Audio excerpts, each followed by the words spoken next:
We'll go ahead and get started.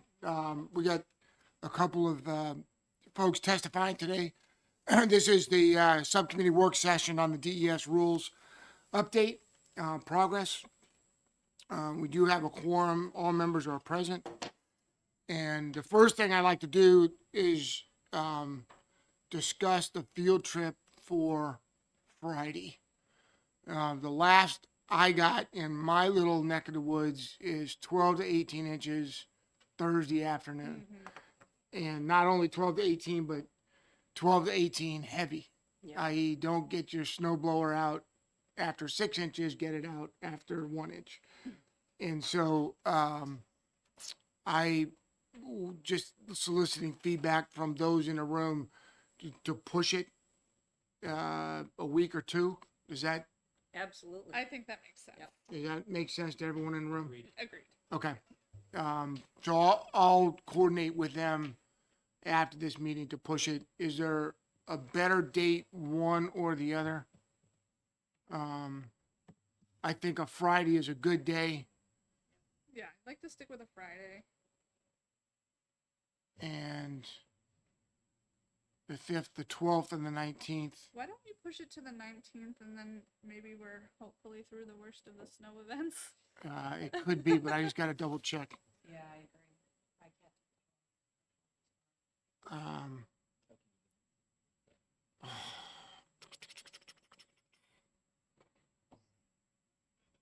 19th looks good for me. Good. yeah, for an hour and a half. Yeah, 19. Okay, we can look at the 19th. Is that good for everyone? You can't make it? What about, The 26th. I cannot do the 26th. Okay. The only next date is the 3rd of May for me. 3rd of May would work. I mean, it would be fine. It's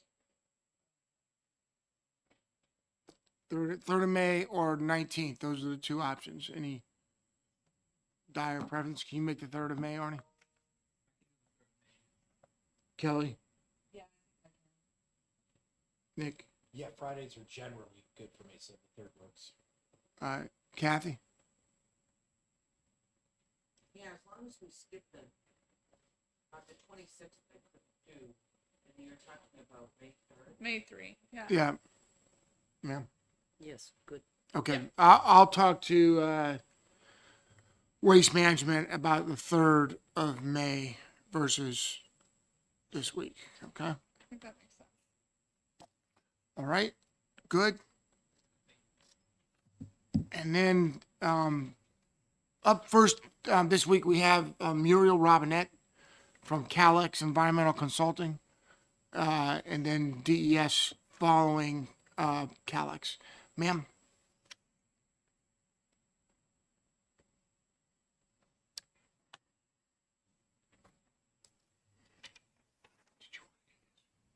Sure.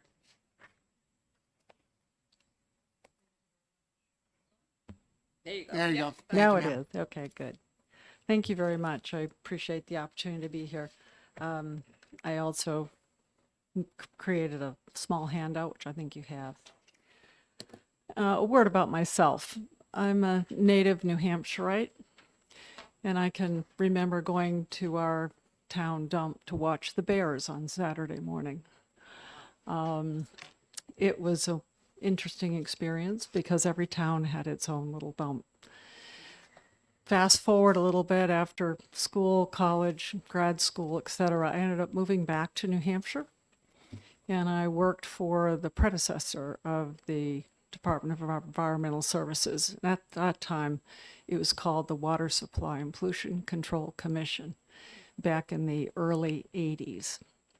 And I remember talking with a Mr. Sweeney, who was head of the solid waste group at that time. And being the newly hired hydrogeologist for the state of New Hampshire to head the hydrogeological investigation unit for the state, he said, you know, we're learning. As a state, we're learning a couple of things. One is that it's probably not a good idea to put landfills in a sand pit because contamination migrates away pretty easily. And second of all, we're learning that bedrock is not impermeable. What a surprise, since so many of our water supply wells derive their water out of bedrock, fractured bedrock. It's a resource. It's something we have to understand and protect. So I've been a hydrogeological consultant in this state for the last 40 years. I've done a lot of investigation work. I've also had to do a lot of remediation and cleanup work. I've had to understand, collect the data, and figure out how to clean up contamination. And so I'm pretty passionate about how we deal with our waste, because our landfills, thankfully now, are so much better than what we've ever had in the past. But we have a chance to do it right, because we don't have to have too many. We're on a path with our solid waste plan to reduce at the source the amount of waste that New Hampshire needs to landfill. That's our choice of last resort, to put it in a landfill. And we don't have to have many landfills to meet our needs. So these rules that are being evaluated, and as Director Wimsatt told us, here's our opportunity to make them better, to make them more protective, to make them able to protect human health and the environment. So this is an excellent opportunity. And I appreciate the work of the department as they try to balance what the needs are within the state, which obviously are up for debate, and what New Hampshire as a state can provide for locations for disposal of waste. So I look at these rules, and I'm looking for the additional protections, because I think that's important. We know better. We know better. And so we don't need to create an area of contamination for our grandchildren or our great-grandchildren to have to deal with. So let's dig into some of the changes that they're suggesting. The biggest thing, and we've been talking about it for years now in this body, as well as scientifically, is the fact that landfills create a lot of leachate. They create this contaminated liquid. And we do a wonderful job engineering how we manage and control and collect that leachate. But we have a weak link. You've heard the old term, a chain is only as strong as its weakest link. Well, we engineer the heck out of where we dispose of the solid waste.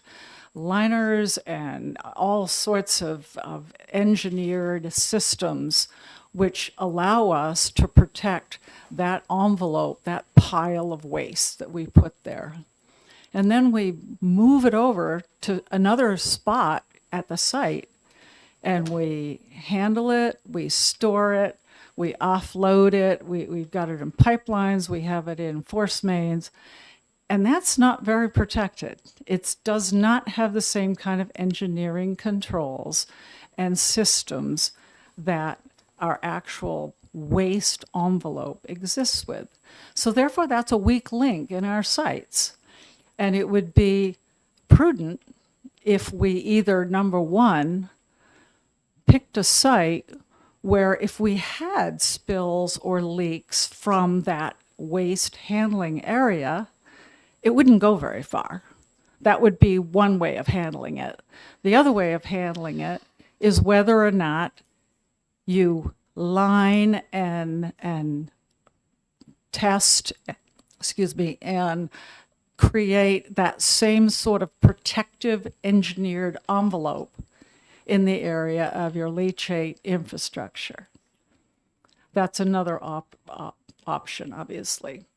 So when we look at these rules, there are several points here that I'd like to point out as to my concerns as to how we want to be protective of human health and the environment.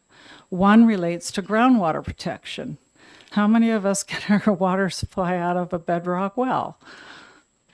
Many, many people do. More than 50% of our water supplies come out of these private individual wells.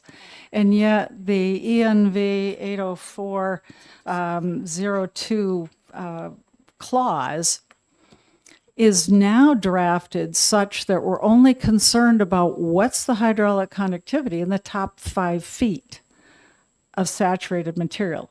It's silent on the issue of our bedrock water supplies. Now, how could that be? Why is the top 5 feet the only thing that matters? Is it because maybe there's something that's even more? I'm fine to have you interrupt me as I'm going along. It's up to you. So, So, I'm sorry. go ahead. So, ma'am, if you don't mind, to finish this first section of your testimony, and then we'll open it up for questions and then move on to the next section. Okay. Does that yes. work for you? Yes, that's fine with me. I'm discussing the very first one that I have highlighted here. So this particular clause in the rules currently is not quantified as this July 2014 current rules is described. It just basically says it needs to be such that we can remediate it prior to it arriving to a water body. To a water supply. Now they're trying to quantify it. And the value, the hydraulic conductivity of what is being proposed is that of sand. And sand is what we use in our leachate systems to facilitate flow of wastewater so it goes down into the ground. Sand is very permeable. Sand allows contaminants to move. And so from my personal perspective as a hydrogeologist, it's like, didn't we learn anything from Mr. Sweeney back in 1985 when he said we don't put landfills in a sand pit? And I appreciate that we have all the engineered double-lined, triple-lined systems that are protective of the waste itself. But we know that there's leachate releases that occur. We see it, it's happening today. And therefore, why would we want to put our next landfill site in a sand pit? Representative Murray. Let Representative Potenza go first, and then I'll. Okay. Sorry. Representative Potenza. So my first question is, can you please speak to how dangerous it is that we're only testing the first 20 or 30 feet underneath the site? So the new rules don't say anything about whether the applicant needs to make any effort to test the aquifer where nearby drinking wells are and all of that. That's my biggest concern. My second biggest concern with how the rules are right now. The rules talk about the need for a hydrogeological evaluation of a site, and it doesn't specifically describe that it needs to be a three-dimensional evaluation. It doesn't note that all hydrostratigraphic units have to be identified and quantified. It's somewhat vague. It just says you have to do a hydrogeological study. And it's up to the agency to determine when they have enough information, when it's sufficient. I think this particular piece of the rules was attempting to define some sort of a third dimension, some sort of a depth thing. But 5 feet is meaningless. So I can't answer your question really well on that. I think it should definitely require a full-blown analysis of the water supplies of the area of the site. Yes, ma'am. Go ahead. So I don't have a water well now, but I did for, a gazillion years living here in New Hampshire. I'm born and raised here as well. Can you tell me on average, I used to work for Capital Well Clean Water Center, so I'm very familiar with artesian wells and drilling and all of that kind of stuff. On average, what the depth is for a water well? in the state? Yes, in New Hampshire, the Department of Environmental Services keeps data on the water wells that are drilled in the state, and about 300 feet is pretty average. Thank you very much. Okay, Representative Murray. Thank you, Mr. Chair, and thank you for taking my question. So I wanted to go back to geometry for a minute, and I'm thinking in my head when we're talking about the 5 feet below the footprint, I couldn't help but think of two different visions of either a trapezoid of some sort or a cylinder, right, of the footprint, and the base could look quite different. And so I'm thinking about the concentration of materials, right, that could be at the tallest point versus on the perimeter where there's maybe not as much stuff stacked up around on the landfill. And I'm curious to know whether or not the density of the waste in the center portion of what they're trying to get at could be more toxic as we go this way and then it wicks outward. So why would we just say 5 feet directly beneath?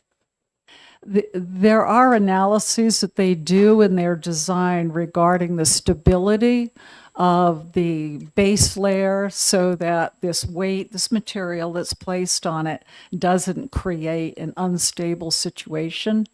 The system also is designed and sloped such that any liquids in it all drain to low points and then are collected and pumped off. So the leachate is controlled within these envelopes of the footprint. Follow up if I may. I guess that's to my point.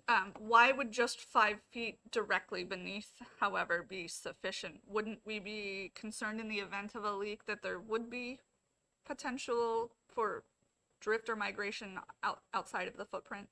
Oh, yes. If there is a leak from the footprint of the landfill, there's nothing to stop it at 5 feet or moving laterally away from the footprint of the landfill. The only thing that really does is the site conditions. And if landfills were sited in a silty till material, it doesn't want to go very far. And so that gets back to the siting criteria, that if we utilize Mother Nature to help us contain any releases that we may have, it's not going to go very far if it travels very, very slowly, which was the whole point of looking at travel times to sensitive receptors, whether it was a well or a river or a lake or some public water supply. Thank you. Any other questions on this area? Representative Germano. Thank you, Mr. Chair. Thank you very much for taking my question. So as I understand it, one of the explanations for this distinction between the in situ site, right, as opposed to then the developed site, and having these what are demonstrably weaker standards now for the in situ site, is the argument that this double-lined engineering is certainly much better than unlined. But can you speak to how often we see leaks even in double line facilities? I mean, is this a panacea? Is this a cure-all? Or if we have the hydraulic conductivity of the in situ site is not a place where we would put a landfill, should we just rest assured that having a double liner above that is going to solve all of our problems? Well, I don't think we have a lot of data in our tiny little state, but I know that the Environmental Protection Agency has been looking at and researching and evaluating the so-called state-of-the-art double-lined landfill systems all over the United States. And their conclusion is that leaks definitely do occur. What we've experienced, obviously, in New Hampshire is the fact that, we handle a lot of leachate. It rains here a lot, in case we haven't all noticed how much it rains. And when they're handling the waste and putting it in the cells and whatever, we create a lot of leachate. And that leachate is handled outside of the engineered controlled areas. And that is the weak link in our chain for a site that's permeable. If we have to locate a landfill and a sand pit again. Let's listen to Mr. Sweeney and say, let's try not to do it in the first place. But if we have to, then we should have engineered controls so that the leachate handling area is as protected, as engineered and monitored as much as the actual waste disposal. Thank you very much. Okay, ma'am, if you don't mind going on to your second point, that would be Yes, great. yeah, I'm certainly fine with that. The second point relates to the whole issue of a setback. Our rules currently say, we need to, the footprint of the landfill can't be within 200 feet of a water body, of any perennial surface water body. And I'm reading from the column to the left. And then we have started to make a change and said, oh, let's make it 500 feet. Well, 500 feet is better than 200 feet, but is that enough? And when you look at a hydraulic conductivity possibly being allowed of 3 feet per day, 500 feet doesn't even give us a year before contamination potentially could reach a water body. So that's kind of close, possibly too, if you're going to site in that sort of a sand pit. Now the rules are written, so we went back to 200 feet for first and second order streams, and then 500 feet for everything else. And my observation of this is that it's pretty meaningless to say any of these distances, 200 or 500 feet. It's meaningless because we're considering allowing our next site possibly to be in a sand pit.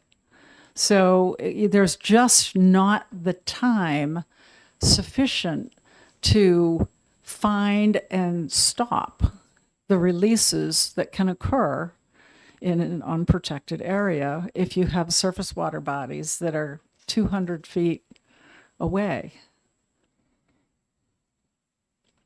Any questions? Representative Germano. Thank you, Mr. Chair. And thank you again for taking my question. So the question that I have asked over and over again, kind of ad nauseum at this point, is why we're using feet instead of some travel time, right? So a 3-year, 5-year, whatever. And I understand we've had some discussion that the argument can be made that 200 or 500 feet on a quote unquote average site equates to a certain amount of travel time. But that is obviously not site specific, right? I mean, that's just an average based upon what we know about sites, et cetera. But so do you have a view on whether it is better to have this setback distance in terms of feet or in terms of travel time? It's my opinion that it definitely should be travel time, and it is in other states. Feet are arbitrary unless the state's going to decide specifically where sites are going to be acceptable or not, and they know that 500 feet is good. It's something that can address, but I really think travel time is the way to go because that's site specific. And it's not like we locate 10 of these a year. We locate one very seldom and carefully. And I know everybody puts a lot of thought into it, but these arbitrary distances are really meaningless. Thank you. Okay, and Representative Murray. Thank you, Mr. Chair. I did want to, I'm referring back to a document that the department had put out on, I believe this would have been September of 2017, and where they are classifying stream nominations. And it is, and they talk about stream orders being defined based on the hierarchy of tributaries. And one of the things that they note is that first order streams are headwater streams. Second order streams are formed with the confluence of 2 first order streams. So essentially, it is putting 2 first order streams together for a second order stream. And I guess I'm confused as to why we would even be considering 200 feet for types of primary bodies of water source, any, whether we're talking about first, second, or third. So I don't know if you can speak to, again, I guess going back to both Representative Germana and Representative Potenza's questions about why 200 feet would even be an appropriate choice. Well, it's 200 feet now. is what the rules say, the ones that are in existence. And they don't attempt to do anything about first order, second order, third order, whatever. They just say any perennial water body. That's correct. And the version before drafted on 10/16/23 went to 500. And I guess the conversation is perhaps in HB 56, is that correct? We had initially tried distance to travel, is that correct? Correct. And so now in the rules drafting, we're back to this conversation around feet, is what I guess. I don't know why it would change back. You need to ask the agency why they're thinking they need to go back to less protective, because these rules in general, at least with respect to the natural conditions, are definitely weakening as far as distances and hydraulic conductivities. Okay. Thank you. All right. And final point, please. The final point relates to the landfill subgrade and base grade. And again, this is tied to the footprint. It's tied to the engineered areas. And they proposed at one time of having a more stringent, lower, denser hydraulic conductivity layer that would be obviously a safeguard for any releases through the lined system. And then it changed again back to 10 to the minus fourth instead of 10 to the minus fifth. I guess I wouldn't understand why we'd be going back. If it's something that we can engineer, why not have it be more conservative? Why not have it be more impermeable? And let's require it throughout the landfill site, including the infrastructure area, because that would help stop that migration of contaminants that we know are going to, at some time, we're all human, could be released from the site. Yes, ma'am. Thank you. Thank you, and thank you for taking my question.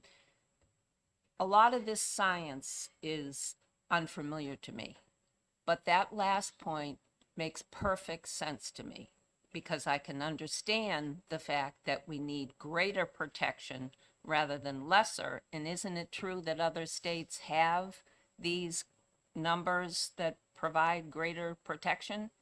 Yes, they absolutely do. Some even go to 10 to the minus seventh centimeters per second as a requirement. And if it's an average, doesn't that mean that other parts of the site are going to be more porous, less protective with that number? Yes, it can be less protective in areas, and so on average, it's All right, able to meet that standard. thank you. Representative Germano. Thank you, Mr. Chair. So I'm going to ask, because I'm an academic, you're an academic, I'm going to ask a bigger kind of question, and that has to do with the geology of the state. One of the points of contention here is the idea that the stricter standards somehow mean that you can never site a landfill in the state of New Hampshire. When we talk about the requirements in Maine, then again, the response is not only is this not Maine, I get that, but that somehow the inference seems to me that somehow New Hampshire is dramatically geologically different from Maine, so that whereas they could cite a landfill at 10 to the negative fifth in Maine, somehow it is not possible in New Hampshire. So could you give us a very quick kind of lesson in the geology of the region? Because I do understand, like Vermont and New Hampshire are significantly different, right, geologically, because of how the landmass comes together.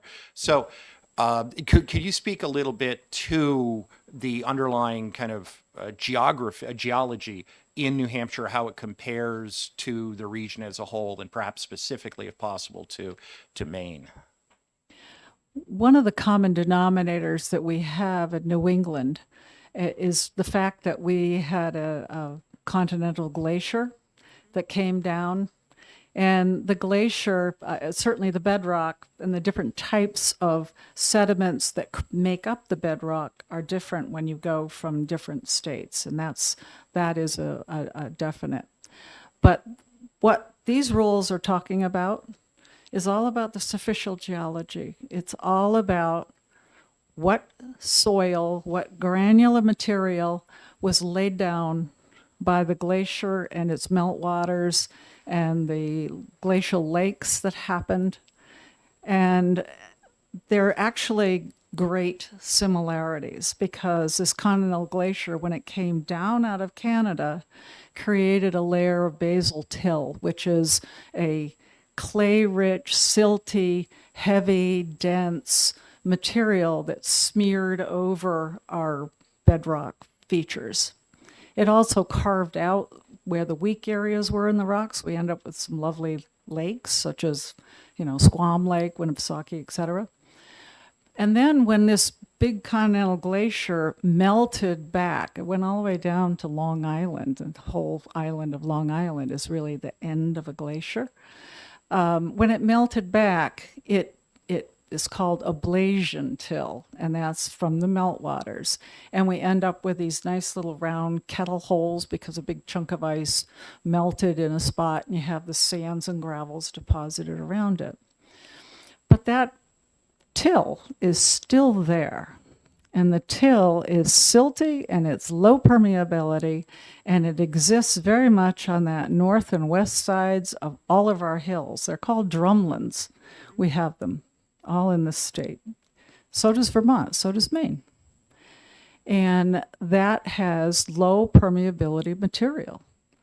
And we don't have to cite landfills in Ossipee where we have this nice sand and gravel ablation outwash material. We could choose to do it in this till. And it's here all in New England. It's in Michigan. I mean, anywhere we've had these continental glaciers, we have that material. And we could use it to our advantage if we choose to. May I follow up? Yes, one follow-up, please. Thank you. So is it safe to say from that, I appreciate that very much, that New Hampshire is not somehow magically different from the region around us in terms of our ability to site landfills on appropriate soils? I don't think it's different. I've worked in Maine, I've worked in Vermont, New Hampshire, Massachusetts, Connecticut, Rhode Island on landfills. So I don't see it as being an outlier. It's just our choice. Thank you very much. Thank you, Mr. Chair. All right, and Representative Potenza. So that kind of goes into my next question. So Director Wimsatt had told us in one of these other meetings that I would, and this is quoting, I would seriously doubt that landfills sited and operated in Maine right now meet a 10 to the -5 standard. And then he said, I mean, it's very unlikely. So you've obviously worked with landfill siting in Maine. So do you think that Director Wimsatt is right that Maine has a 100-fold stricter standard than DES proposed in January for us, but that they don't enforce it? Well, my experience as a consultant in Maine, working for Central Maine Power, one of the major companies in Maine, was that we were absolutely held to that standard. That was back in the 90s. I can't directly answer that question for today, but I would think that could be found out if that was an important question for you. Just call the regulators. Okay, thank you. And any further questions? Ma'am, thank you so much. If you could stick around for a bit in case we have any follow-up, I would appreciate that. Okay, I will. Thank you. Thank you so much. And Director Wimsatt and Ms. McKenna, please. That's right.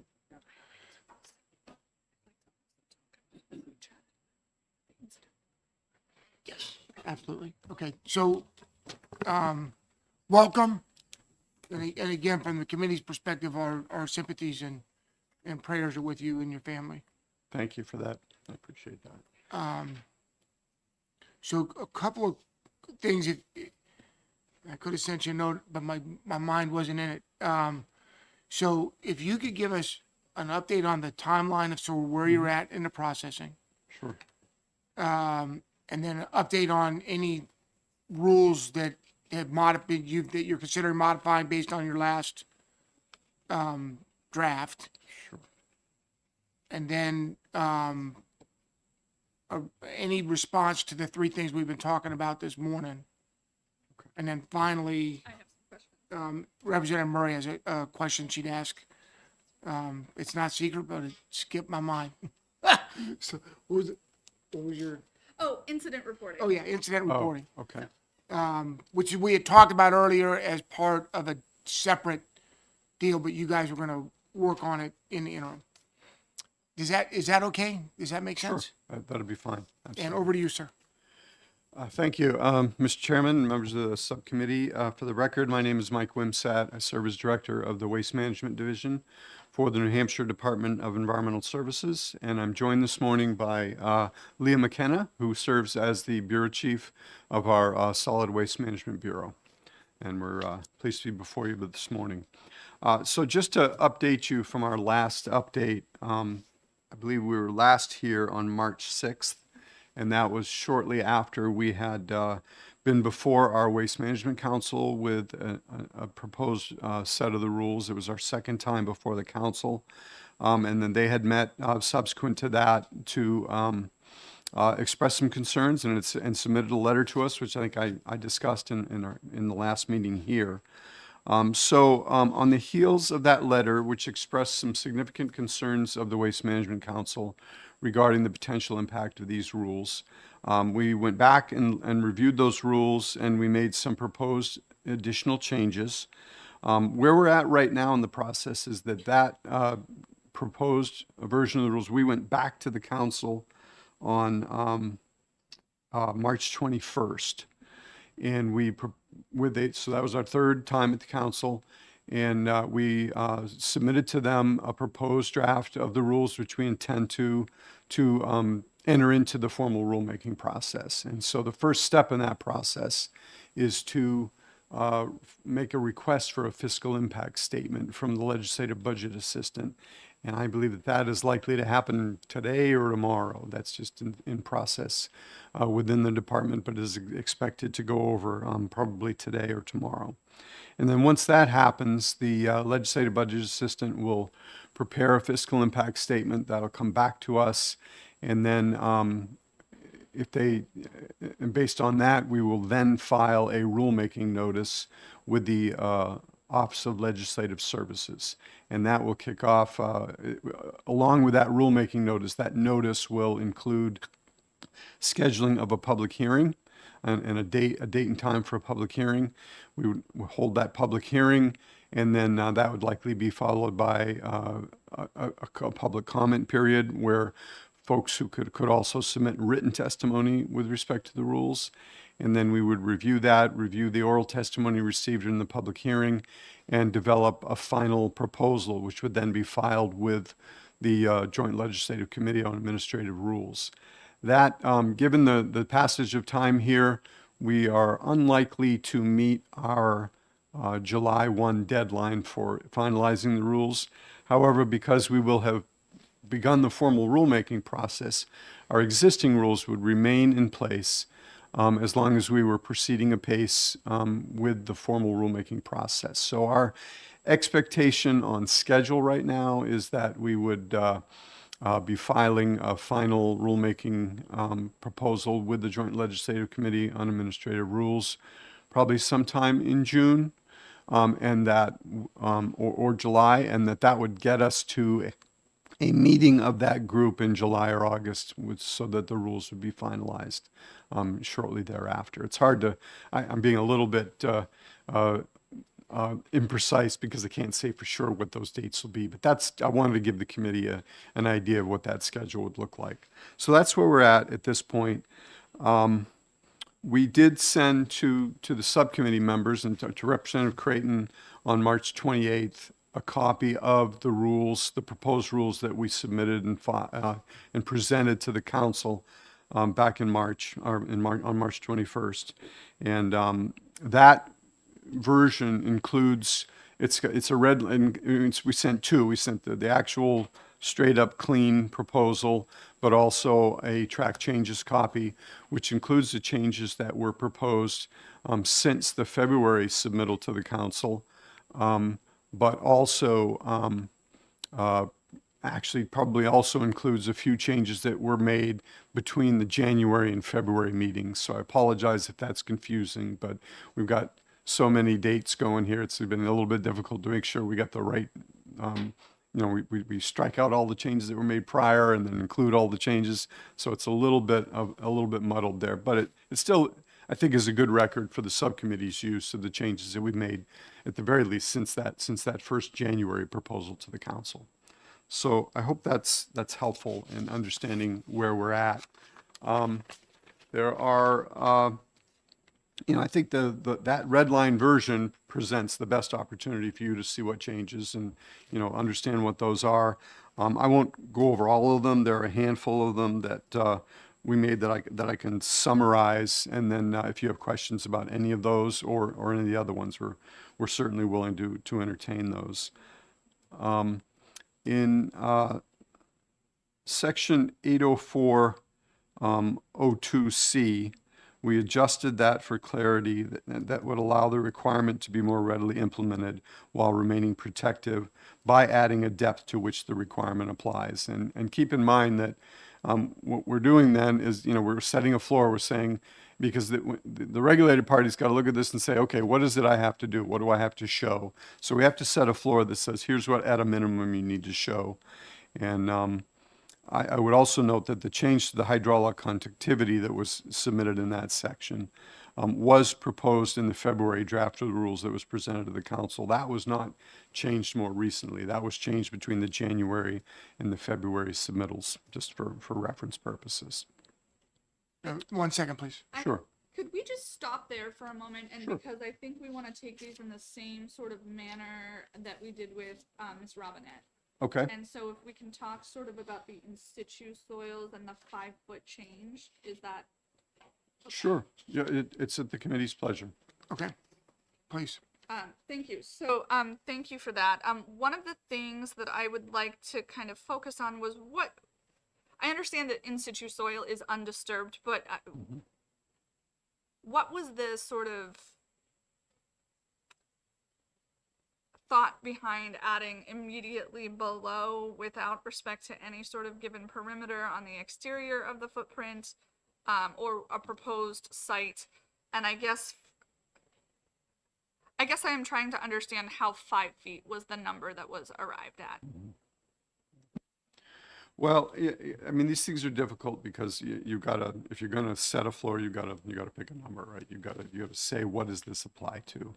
And, we do have geology that's very variable. It changes with depth and and laterally. I'll try to address your questions, I guess, in order. In terms of the footprint of the landfill is what we often use. That's the most important to us in terms of understanding what are we building a landfill on? What is it, if we do have a release, what is the first soils that release sees? So both in terms of our design criteria as well as siting criteria with respect to in situ soils, we're looking to understand what is beneath the footprint. It is true that there are, in particular, leachate is managed and stormwater is managed outside the footprint of the landfill. And we do have a number of provisions in the rules that seek to make sure that is accomplished in as protective a manner as possible. But from a practical standpoint, in terms of siting, we have to place some limits somewhere, and that's where the limits were placed. When we do manage leachate outside the footprint, we've improved the rules and the protectiveness of the rules by requiring additional design and engineering criteria that make the management and transportation and handling of that leachate safer. Follow up And if I for may. a follow-up, Thank you. I guess my question is also somewhat around sort of, even when you look at other things outside of this department, when you look at building below, ground, frost heaving, permeability of those types of things, movement in the ground, there is a certain depth at which you have to get to prevent heaving of any kind. And I guess, is there any concern that an arbitrary number of 5 feet is not achieving that and there could be additional movement? Well, separate and apart from these criteria, which are really looking at the permeability of the soils, we look at the overall strength of the soils and structural integrity of soils, of the in-place formation. Obviously, we want to make sure that when a landfill is designed and constructed and operated, that it's stable, that it's not going to have any kind of catastrophic failure as a result of soils being unsuitable beneath it. So that's part of the overall review of the hydrogeology of the landfill and the geologic setting. So I think the strength of soils is a separate issue, really. That's not really what this rule is trying to get to. And I'm sorry, we just heard testimony that according to these rules that we could be placing the landfills on sand. Is that, how would you respond to that? Sure. So, I understand that concern. I mean, I think as Ms. Robinette correctly pointed out, we have a set of rules now that doesn't set a specific numerical standard. It doesn't set any specification for the quality of those soils.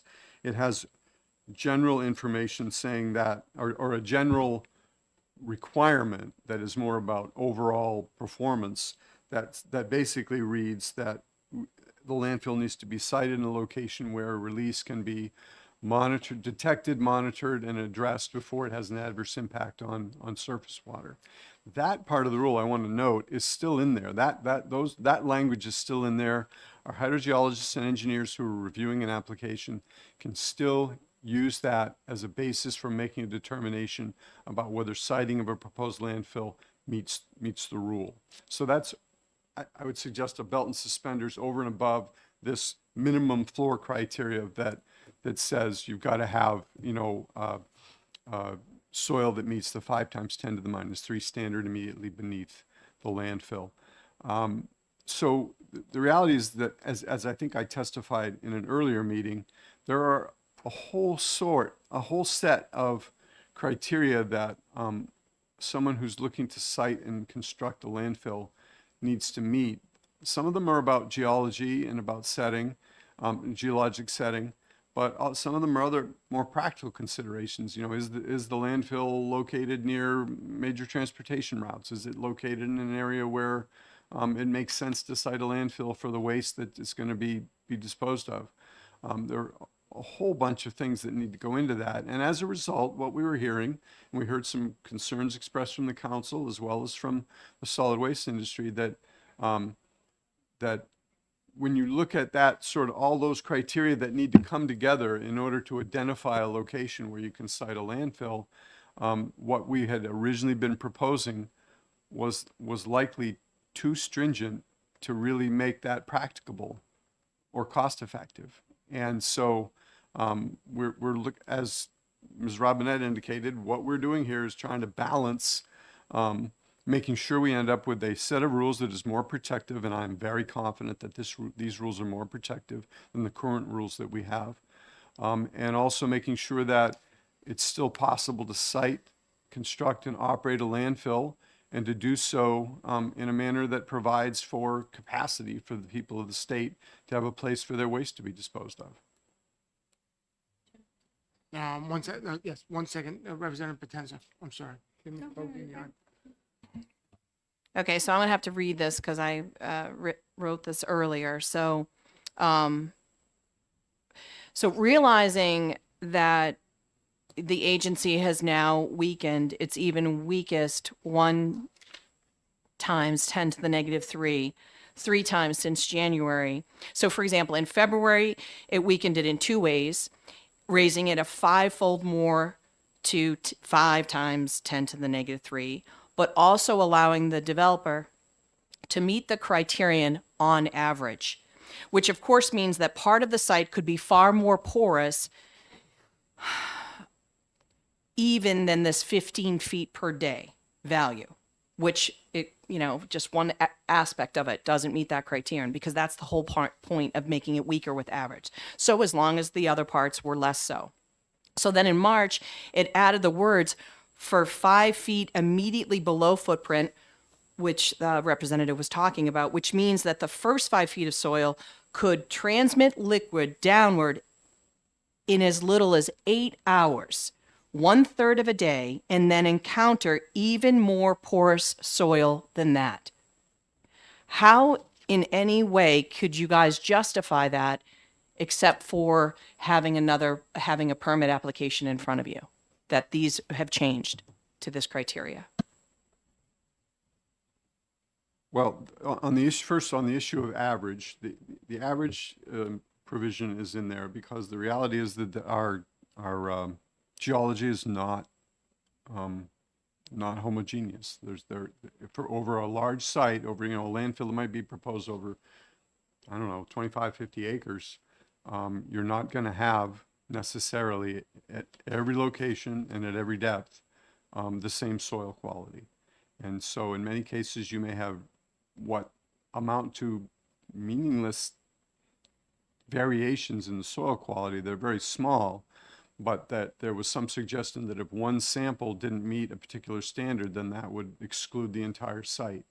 And that from a practical standpoint, we just didn't think that was really a meaningful provision that would be helpful. And so we felt that average needed to be placed in there. And that's going to mean that you're going to need to have some soils that are in many cases less permeable, but you might have a few locations where small areas or lenses of soils are a little bit more permeable.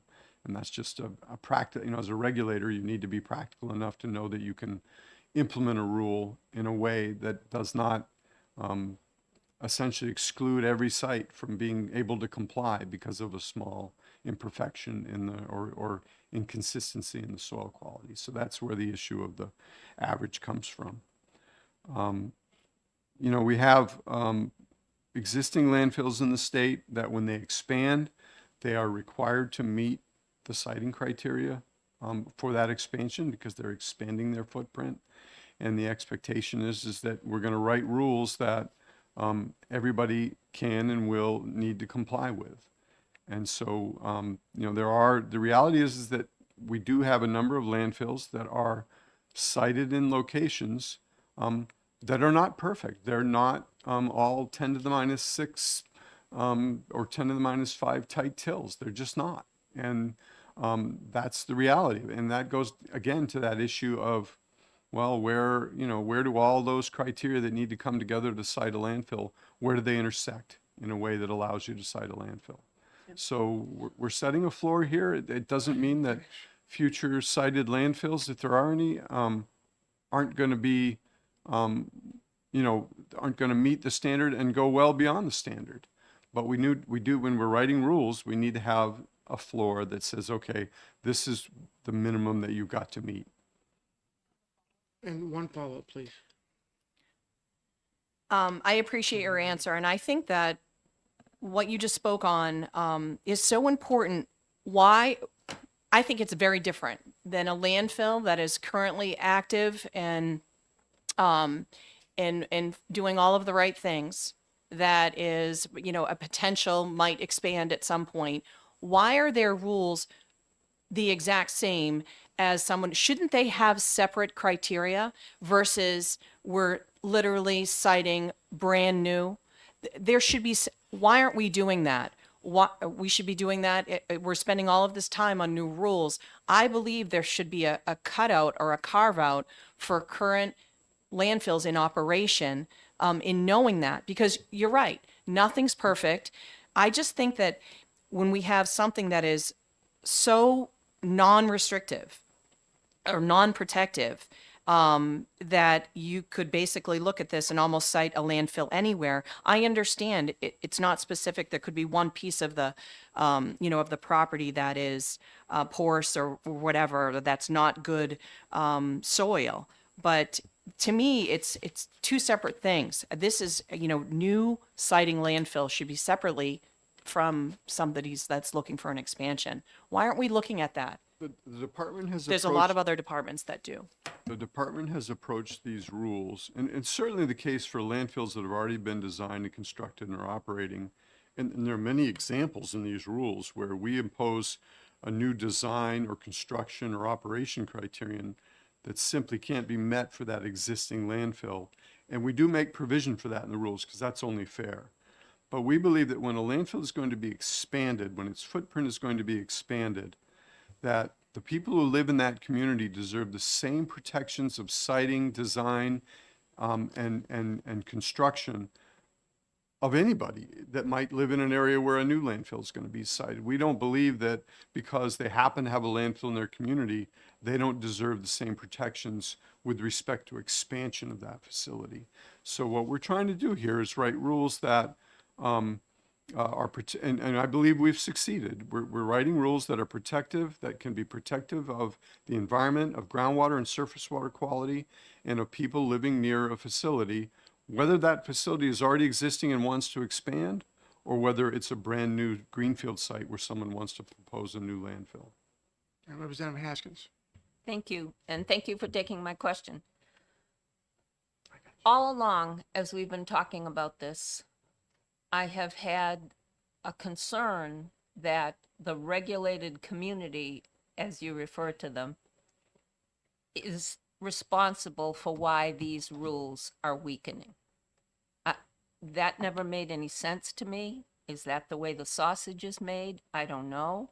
But as a legislator duty bound to protect the public, I can't see that the regulated community should be the ones that design these rules to be weaker than they should be and even initially look like they could be. Can you explain that to me? So the regulated community does not design the rules. They don't write the rules. They are a part of the group of folks that we speak to because and that's true with all of our rules across the department. And it is the case that, there are areas of the rules that we try to write things that maybe this committee is not even interested in, where we just got it wrong, where we misunderstood something about the way the facilities are operated or the way they're designed. And so, we believe we're pretty good regulators. We do a good job regulating these facilities, but we do not design, construct, and operate landfills. The regulated community does. And so their input is important to us. We need to hear from them the same way we hear from other members of the community and the public. And we've met with groups of all stripes with regard to these rules. But we do have a responsibility to listen to what their concerns are and evaluate them objectively and understand whether in some cases we may have it wrong or we need to amend what we're looking to propose. So there are examples of where they have raised concerns to us. We have the Waste Management Council has raised concerns to us that were informed by input from the regulated community. And we've looked at those objectively and very carefully. And we've worked to really make sure that if we propose a change, there is a basis for it, that it makes sense. There's a reason to do it that is that serves the public at large and serves public safety and environmental protection. All I can say is they have a place at the table of the public, of the broader public. For us to just ignore what they have to say because they're the regulated community, I think would cause us to make a lot of errors, and we wouldn't be willing to do One that. quick follow-up. Let's get to Representative Murray. You got 3 minutes. Go ahead. Thank you, Excuse and thank you, Mr. Chair, and thank you to the department. I want to thank you for the inclusion and reference to solid waste ENV 1005.9, which was with respect to the notice of incident reporting. Mm-hmm. And with that, I did take a chance to go back and take a look at, I know that we are not sort of rewriting those, but I would hope that the department would have an opportunity to have a conversation with me about how those 1,000 rules currently read. Sure. I had taken a look at, I think there was a conversation in the language there that says as soon as practicable. I do share some concerns with that language and feel that it is a little bit of a squishy sort of open to interpretation as to what that means. And I don't know if it would be an appropriate opportunity to have that conversation today, or I do have thoughts, so I'm whatever. Sure. You worked on that. Do you want to speak? I'm going to ask Leah to speak to that. Sure. Good morning, everyone. Again, Leah McKenna, Bureau Administrator of the Solid Waste Management Bureau. We did just readopt that set of rules, ENVSW 1000. I will tell you with certainty, we plan to open that set of rules back up again in the very near future. I would love to hear from you on thoughts to strengthen 10509.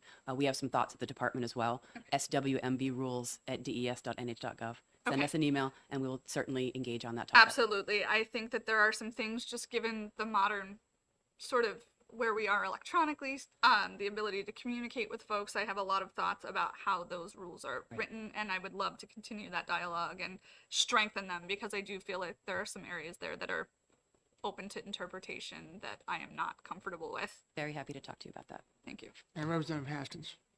Yes, thank you. And so I appreciate the challenge that is before you. I don't know if 10 years ago when the rules were updated, there was a permit application sitting on your desk. But that's the situation we have now, which complicates things. I think the public that we represent wants to know not only will they be heard, but what they have to say in terms of concern will be every bit as important and will find its way into the updated rules. As Ms. Robinette said, we know better. And Maya Angelou's statement was, when we know better, we do better. And that's what we're looking for. Thank you. Okay, so thank you so much. I don't have a question, I just have it, well, I just have it asked. Okay, in 1.5 seconds. So, yeah, so there was a lot of information that you weren't able to get to, and I know that Representative Germana had some questions. So could you please follow up with us in answering some of those questions in writing that were sent to you before this meeting? Yeah, So I think, are you speaking to the original set of rules that still had outstanding, or excuse me, questions that we still had outstanding questions on that were around some of the continued changes with regard to the, I'm talking about after the March 6th Yeah. meeting. Yep. Representative Germana asked for 5 examples, things like, yeah, we don't have any of that. We And you can- guys asked, Okay, so. I didn't put any more questions forward, Okay, let but me I see didn't, I those. haven't received anything. Okay, bear with me 1 second. Let me see those questions and then we'll forward them officially. No, they were already forwarded. Oh, so it's these questions here. That we, these are the ones, these are the only things we forwarded to them. From the last meeting, which I didn't give you any questions, there was another set of questions that were forwarded. Okay, no, So, I never got another set of questions. I'm glad to forward them, but if I Okay. don't get them, I can't forward them. let me check with him then. Okay, That's what I'm I glad to thought do there was that. something I sent never got over. anything. So Unless they bear received with a us, certain, We'll sort it out. okay. I would like to have another committee meeting. We talked about the 3rd of May going to the waste management facility, so potentially the Tuesday after that. Is that okay with everyone? Same time, 9 o'clock? What's that date? Stand by. It would be, the 7th. Or I cannot do the 7th, the 6th. 6th or 8th is fine. Of May. 7th would be preferable. Let's just keep it on Tuesdays because we normally meet on, I understand that, but does that not work for you? I have a client that day.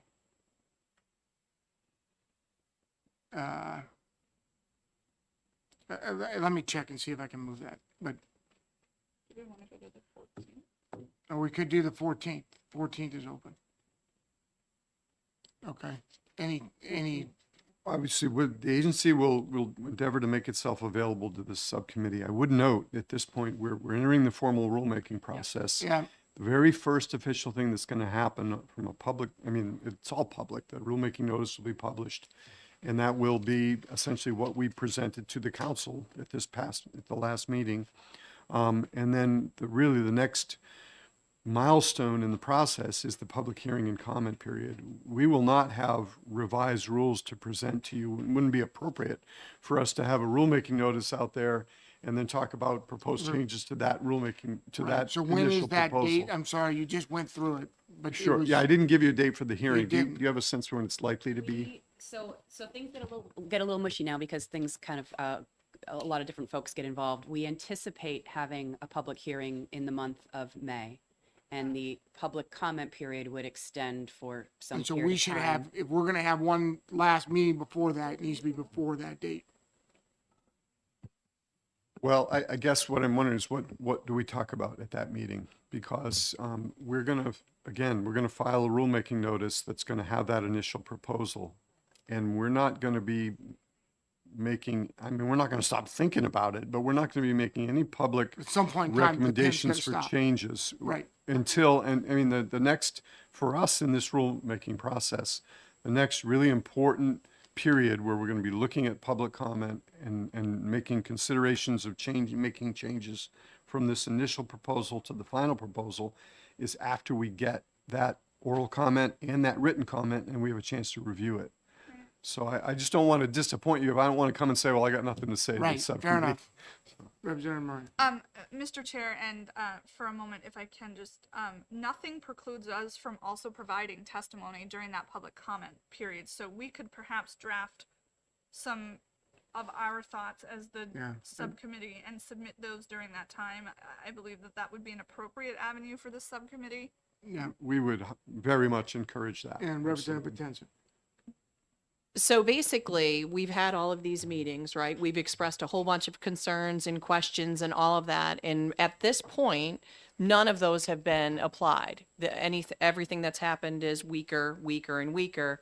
And unfortunately, the Waste Management Council is pretty much 90% industry, and that's who you guys are hearing from in making those determinations.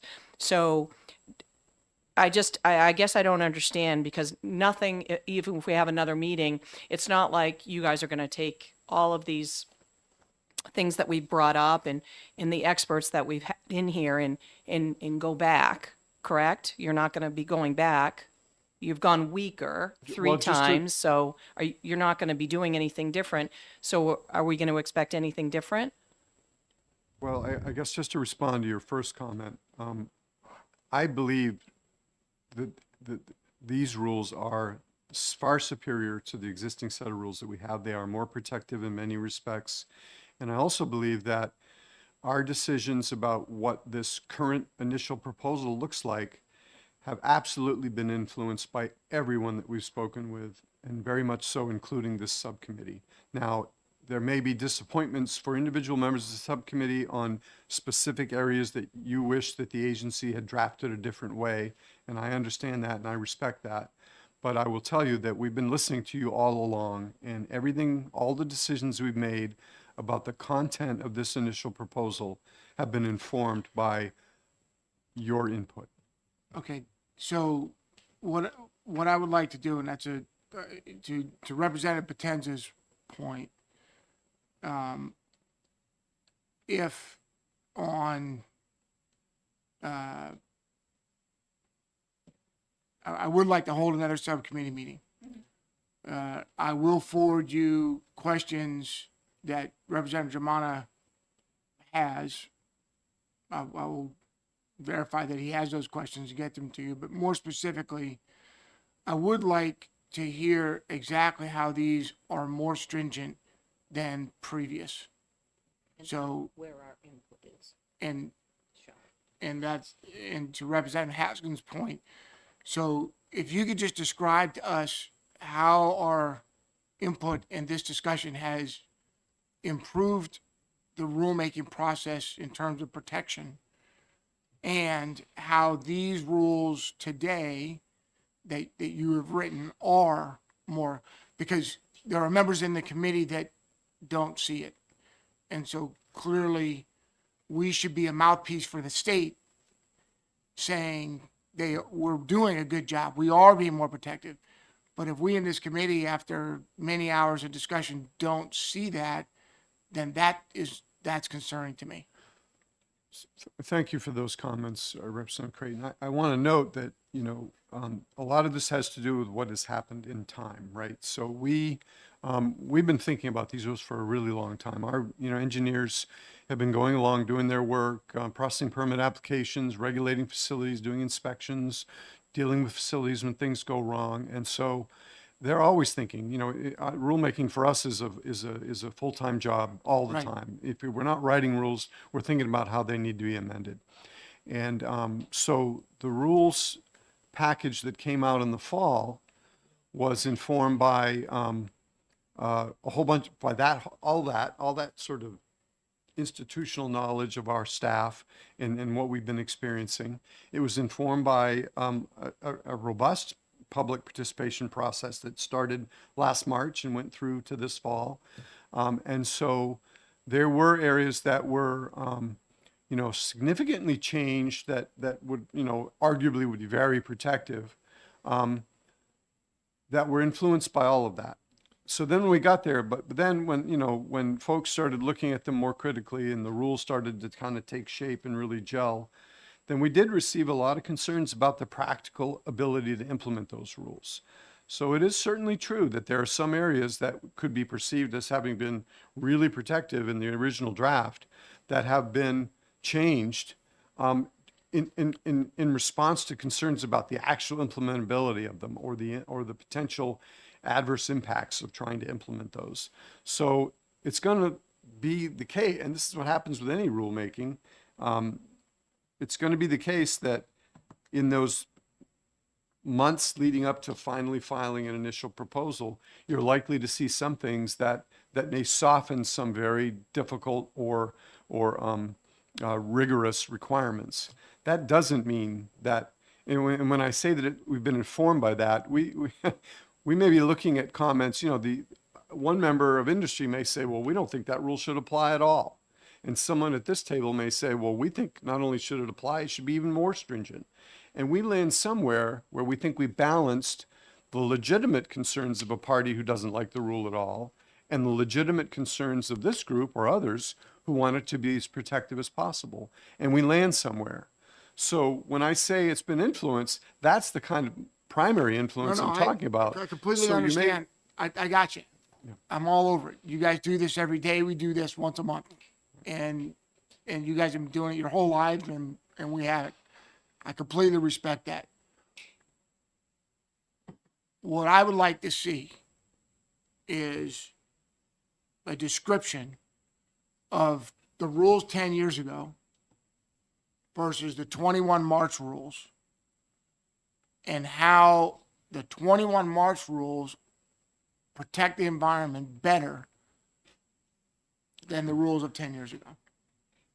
I And think- it doesn't have to be ad nauseum. It's top 10, top 5, something we can look at and we can say, yes, this process is in fact protecting our environment and balancing. I completely understand the requirement for balance. And I understand that if you say it's got to be a sheet of metal underneath there that nothing can ever get through, that's stainless steel, it'll never happen. So it's something between stainless steel and sand.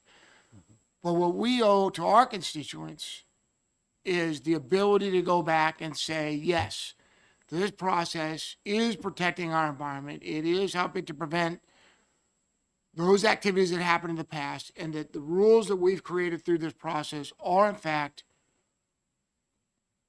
protecting the public from these dangers and improving on a system that that needs to be improved. So that's what I'm asking. I think we can prepare for you a summary that looks like that, a top 10 or whatever. I don't know how many it'll be, but basically. Yeah, I don't need every the key T and pro- every dot crossed. What I need to know, I gotta Sure. have something that I can go back to my constituent and say, hey, these guys are doing a great job. They've made some compromises here, and here, but at the end of the day, it's much more protective than what we had before. We can certainly highlight the key provisions that have added protections, and we're happy to do that. Okay, all right, good. We're 15 minutes over, so I'm gonna adjourn. But thank you so much, everyone, for your testimony, your time, in your input. Thank you. Thank you.